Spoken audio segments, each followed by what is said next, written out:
Toinho sempre ficava fascinado com seu avô e suas perigosas aventuras em busca de materiais para fabricar poderosas armas mágicas.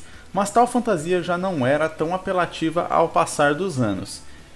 Entre aspas aqui, ele é apenas um velho cego gagá se gabando. Após achar um diário secreto com descrições de 69 armas, Toinho decide verificar a verdade e descobre que seu falecido avô foi cego por um ardiloso lorde após ter suas melhores criações tomadas. Agora Toinho embarca numa jornada para recuperar as armas roubadas, enquanto aprende o legado deixado no diário. Mas enfrentar criaturas mágicas em seu caminho e tomar poderosas armas de renomado mestres não será uma tarefa fácil. Eu sempre comento aqui sobre como a gente tem uma história macro, mas é importante que a gente tenha uma história micro. Vamos ver aqui, né? Vamos abrir a diferença entre macro e micro. Macro é tudo aquilo que a gente vê, tudo aquilo que salta aos olhos, enquanto micro, né? Você pode pensar, microscópio ou algo do tipo, né? São coisas muito pequenas. Então, o macro é o todo da história, né? Aquilo que está ali na nossa cara. E o micro são aquelas coisas mais subjetivas, aquelas coisas que talvez o seu leitor aí ele precisa entrar mais a fundo para conseguir enxergar, ou em muitos casos ele não vai enxergar aquilo diretamente, mas muitas vezes ele vai, como posso dizer, sentir aquilo lá, né? Então vamos trazer isso aqui para essa história.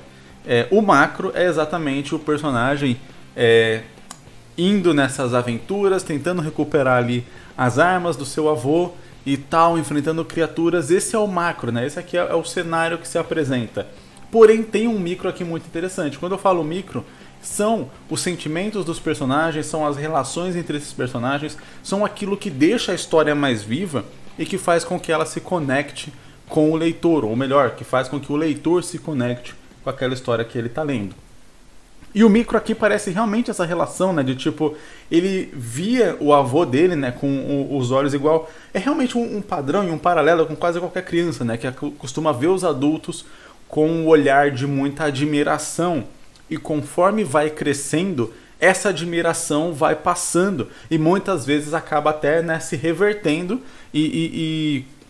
passa-se, né, principalmente ali no período da adolescência, passa-se ver os adultos de uma maneira com até um certo aspecto de repulsa e tal. Então, fica interessante meio que a construção do personagem conversar com isso, né? Ele, quando era criança, ele acompanhava o avô dele, ele tinha essa admiração pelo avô dele e tal, sobre essa questão das armas e coisa do tipo. Conforme ele vai crescendo, ele vai perdendo esse contato, ele vai tendo aquele negócio de o meu avô é só um cara chato e tudo mais, até que o avô dele morre. Aí ele acaba por descobrir depois de um tempo, né, sobre essa realidade aí, indo atrás disso.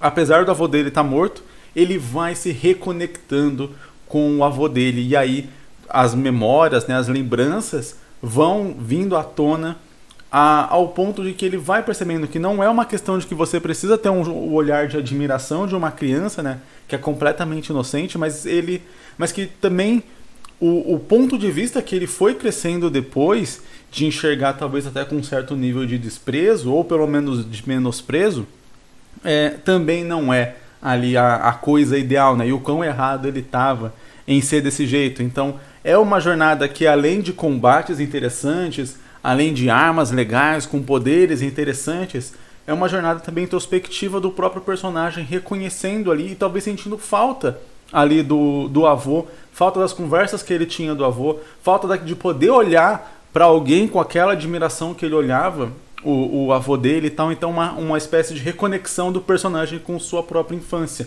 imaginando que o personagem estaria mais ou menos adulto, no início da vida adulta ali, quando a história está se passando, sei lá, vou chutar aqui umas idades.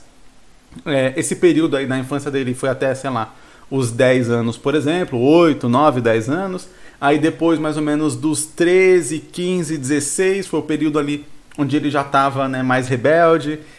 E aí com 20 e poucos, 20 anos, 21 anos, por exemplo, que ele descobre essas coisas. E aí ele já tem um olhar um pouco mais maduro a respeito disso.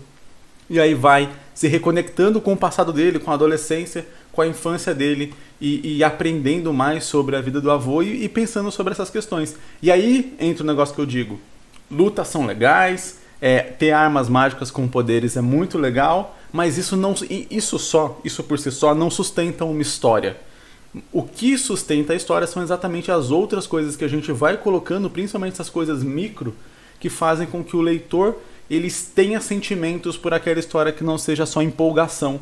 Por exemplo, até porque empolgação precisa de uma substância, precisa de um algo para que gere também essa empolgação no leitor. Então vamos imaginar que você abriu a página 1 e tem uma cena de um cara enfrentando um dragão, e aí é toda uma luta e tal, épica, não sei o que. Você não vai sentir empolgação com aquilo, porque você não sabe de onde veio aquele dragão, você não sabe nada sobre a cidade que aquele dragão está destruindo, você não sabe quem é aquele cara que está enfrentando o dragão, você não sabe por que ele está enfrentando o dragão, você não sabe se se aquela luta está sendo difícil para ele, está sendo fácil, se ele já fez aquilo antes, se ele não fez.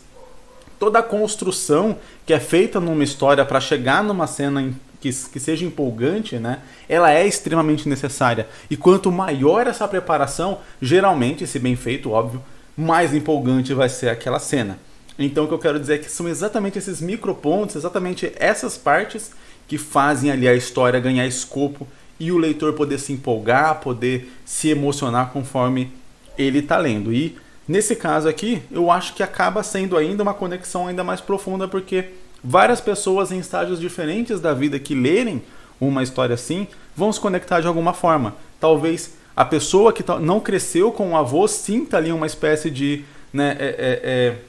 de carência, de tipo, putz, eu não cresci com meu avô e tal, como teria sido legal, enfim. Então, conversaria com aquela pessoa, apesar de ela não ter tido aquela mesma experiência, mas conversaria e talvez ela poderia se imaginar tendo aquela experiência ali dentro da história, né? Entrar na história e se sentir tendo uma experiência, já que ela não teve aquilo na vida real. Por outro lado, a outra pessoa que teve exatamente a mesma experiência, de tinha um avô ou uma avó, ou um tio que admirava muito, que saía com ele, que contava histórias, etc, e se empolgava muito com aquilo, e depois foi se distanciando ou algo assim, a pessoa vai se conectando com isso, ao ponto até de próprias pessoas que talvez não tiveram esse contato por vontade própria, né, por, novamente, ver com certo desprezo ou com menosprezo as pessoas mais velhas ou algo do tipo, acaba se arrependendo e possa até se reconectar com algum avô, avó, tio, tia, enfim, algum familiar ou algum conhecido mais velho que está vivo ali. Tudo isso através da história. Então sim, histórias têm um poder muito grande na vida de quem está lendo, e eu acho que pensar sobre isso como autor é muito engrandecedor e faz você ter um carinho muito maior ainda pela história que você está fazendo, e aí pensar também sobre isso para colocar isso na história para ela também cumprir esse propósito.